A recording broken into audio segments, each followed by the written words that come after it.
good. I know it's the end, so I just want to check in and make sure we're all good. I see some smiles. So in middle school and high school, I had a lot of wonderful opportunities to get to know some of the most interesting, creative, and diverse people with special needs. In middle school, I really didn't have any experience with the special needs population, but as more of my peers had disabilities in my classroom, I knew that I wanted to get involved. I really didn't know where to start, but as I asked around, I realized that there were many volunteer opportunities that were integrating a lot of the peers into my community. And I just kind of want to touch on that for a second. That integration is around us every single day, whether we realize it or not. Integration is present when we're going to places like the gym or the yoga studio. It's present when we're doing programs like Weight Watchers. And that's the reason why we're so committed to going to these places and being a part of these programs. It's because of the way that we feel. It's because of the way that we feel like we belong and that we feel accepted and supported. Think of how many emails you get on an everyday basis from the clubs that you're a part of or where your kids are going to school. We love to feel connected. We love to know what's going on. Think of the people that are there for you during your lowest points in life and your highest points in life. Those people are the ones that are in these clubs with you or in these places because they're the ones who want to know how you're doing in your personal life and they want to make sure that you're okay. The reason why all of these programs and places are so successful and the reasons why we love to be dedicated to going to them is because of the way that they integrate us. They make us feel like we're part of a greater community or that we're part of a greater cause. And so it's really easy to integrate everybody when we find ways that we can each be a part of a social group or a community in equal participation and in equal membership. And so that gives me a lot of hope, seeing that in my daily life, I feel integrated in a lot of ways, and I'm sure that you guys do too. So when I like to envision our future of what our world would look like, I like to think of it as a place where friendship and inclusion is accessible to all. Because in reality, when we know that we have small tasks and tools that we can use to integrate our friends and make them feel a part of something really cool, together we can accomplish this mission. So again, I really didn't have a strong background in the special needs community, but how I got started was simply by volunteering. I heard about a nonprofit organization that did surfing days for kids with special needs, and so on my way down, I was really excited to see what this would be like. But as soon as I got there, I was terrified. I saw this long line of kids with various disabilities and devices, and I froze. I didn't know what to do. I was expecting to help this vulnerable population of lonely individuals that really needed a friend, and I didn't feel capable of being able to help because I really didn't know how. And I'd be having to help them for 6 hours, not only in befriending them, but surfing with them. And that's a really intimidating thing. So I made my way to the front of the line so that I could sign in as a volunteer. And what I noticed, what I had thought initially about that day, was not true at all. Those were not vulnerable kids. They were not lonely, they were not unhappy.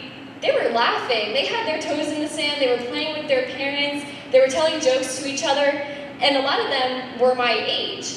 And so immediately I realized, okay, I'm at the beach all the time. I mean, we live by the Jersey Shore, so I'm sure that we all have the things that we love to do at the beach, and I'm sure that I could share these experiences with kids who may not have had the opportunity to be there before.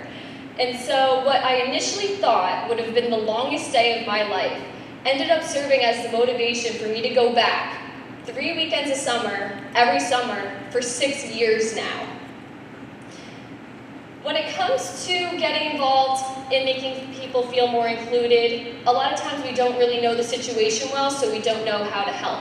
And that happened to me. So in my sophomore year of high school, I got a phone call from a friend, and she told me simply that her brother with special needs was struggling to make friends as he made it onto high school because there wasn't anything really helping him integrate into this new high school community. And so I said, look, I know these organizations that do surfing. I'll reach out to some of the parents of some of the kids that I'm friends with, and I'll try to come up with ways that I can help. But of the small number of organizations that we found, they each had their own downfalls. For one, a lot of the organizations had really long wait lists, some up to 200 kids. And that can be a really difficult obstacle to overcome for these kids to be more included in their communities and to feel a part of their social groups, because if they have to wait up to a year sometimes to potentially get into a program, we're not getting an immediate service that's really needed. And secondly, a lot of these programs have have fees associated with them. So when a family is juggling medical expenses and therapies, social kind of gets put on the back burner, unfortunately, because it can be very financially burdensome. And so that's just another financial obstacle preventing somebody from being included in their community.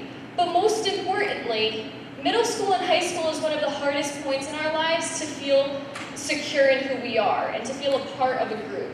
And so none of these organizations were targeting teenagers and young adults with special needs. It was always the Mommy and Me play groups for early intervention, which is so super important. And we also had those elementary school gatherings or just general get-togethers for all people with special needs, and those were really great too. But the fact that we weren't doing age-appropriate activities for teenagers, I was just at a loss. I couldn't believe it. In fact, in 2016, the Office of Special Education Programs for New Jersey said that there were over 216,000 kids between the ages of 6 and 21 years old who had special needs. That's over 216,000 kids who may struggle to make friends for things that are out of their control, like maybe not being in a general education classroom so they don't get the invitation to a birthday party. And I'm not sure if you're like me, but since kindergarten, I've always gotten that invitation from at least one friend to go to Chuck E. Cheese and have a really good time. And I got used to that over the years, but I never considered that there might be one child in my age group or in my grade who doesn't get the invitation multiple times per year, every single year. And so for that reason, I wanted to find a way that I could help, even if it was in a small way. And so the first thing that I thought of was, let's do a field day at the park. I live in Middletown, so we have a lot of green space by us, and so we just got together kids with special needs, kids who were neurotypical, and we just had fun for the day. And that ended up serving as the basis for my foundation. So Friends Connect Foundation seeks to address some of the downfalls that all of these organizations have, and we do that in a few different ways. I founded this organization in my senior year of high school, and even if most seniors think that they know everything in life, we don't. So I got together with some of the educators, some of the health professionals, some of the parents and the volunteers, people who knew that they could find ways that would definitively help these kids. And we sat down, and the first thing we thought of was make sure that the friendships are long-lasting. We achieved that by making sure we can do monthly and weekly social events. And then we wanted to make sure that we addressed the issue of not having things that were maybe age-appropriate or meaningful. So we found things that we could work with that would promote collaboration. So our programs, they're not based on skill, they're based off of friendship and the ways that we can come together and participate equally. So that allows us to do a couple cool things. One, we don't have to accommodate only a specific special needs group. We're able to modify all of the activities so that everybody can participate. And so we do really interesting events that are relevant to the age group, such as yoga, such as candle making, or drum circle, or art classes, or dance classes. And those are things that maybe not every teenager in general has ever gotten the opportunity to try before, which is why it was really important to me to let them discover themselves and see maybe what a future career pathway would be, or future interests that they could have that they could then bond with their peers and do outside of our programs. And then thirdly, we tried to address the issue of those long wait lists. And so we did that by creating a priority system. We realized that there's 3 different cases that a child with special needs may come to our programs. And the first was somebody who just needed to make friends and has never visited us before.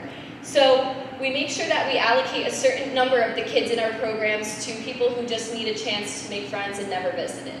Then we also have space for the people who have visited before and just want to be recurring members of our organization so that they can continue to grow their friendships. But most importantly, the special needs community has a lot of uncertainty sometimes, like even a lot of the members of just a general population would.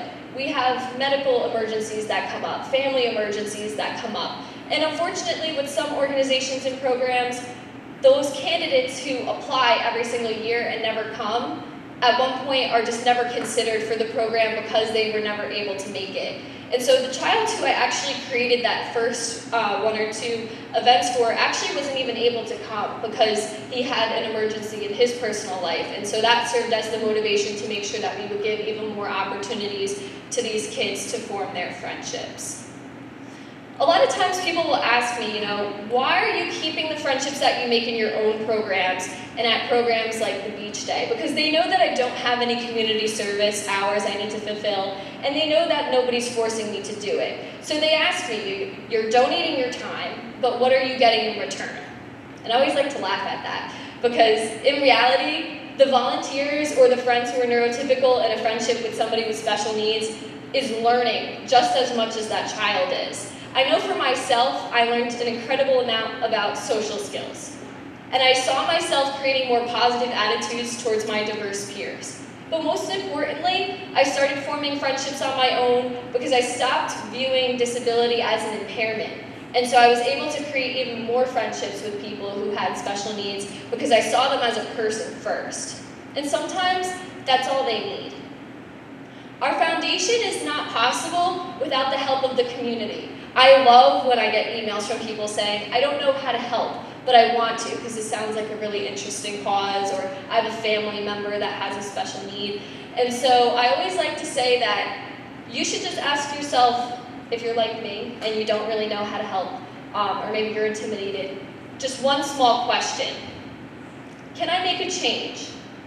Can I be a friend to somebody with special needs? Or can I give them the opportunity to tell their story and to give myself the permission and the patience to try and find common ground with that person?